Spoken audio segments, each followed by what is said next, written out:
नमस्कार लोरास किचन को बहुत बहुत स्वागत। मार्गशीर मासर शेष गुरुवार आसीगला तो से आम बनवा माँ प्रियर काकरा पिठा।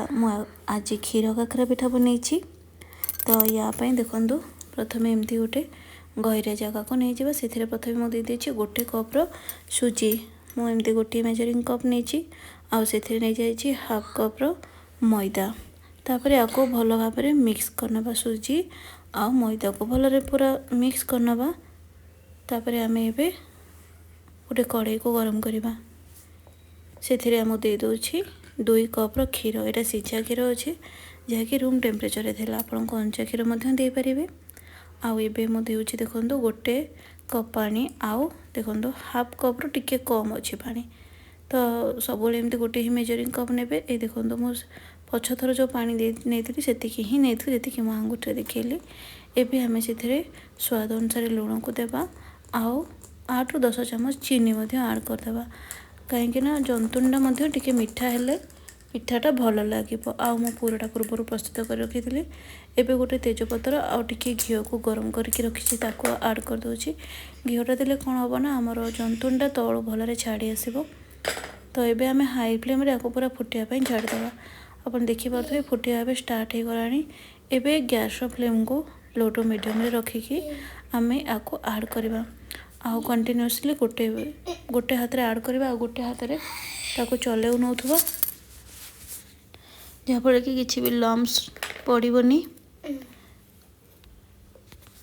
एबे भलरे मो मिक्स करनौ देखो आ समय जो पूरा पूरी सुजीटा मिक्स हो से आम गैस फ्लेम को लो करके आपको जंतीवा आ जो यहाँ पूरा भलरे कड़े छाड़ी आसो आप जानवे ये हो गला।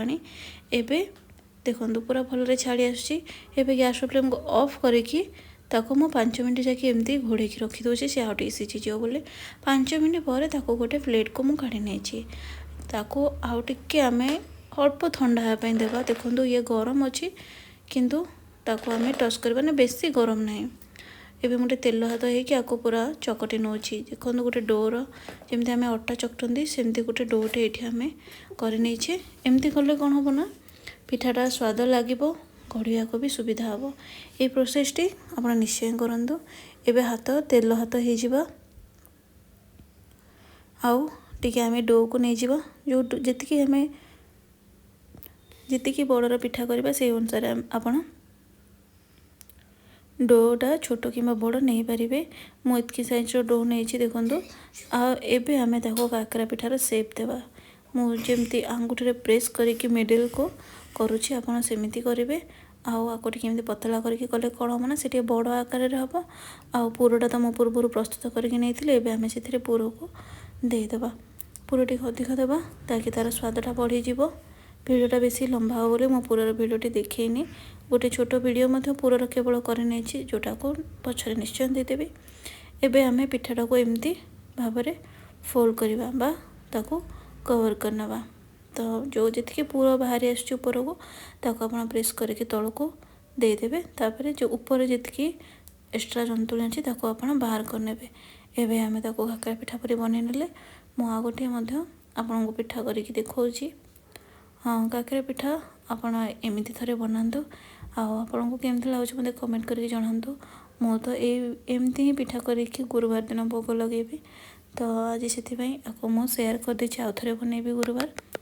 तो ये देखो आउ गोटे पिठा तो हो गला मु आउ टिके डो नहीं आसी आको एमती पिठार सेप दे दूची।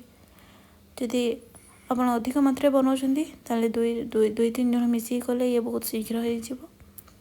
तो ये देखो कवर करने आओ पूरा को देदेली आम आपको सील करना बहुत भल भाव में आमर पिठाटी ये रेडी हो गला। तेलटा को मु गरम होगापी रखीदे तेलटा प्रथम हाई फ्लेम रे गरम करदे।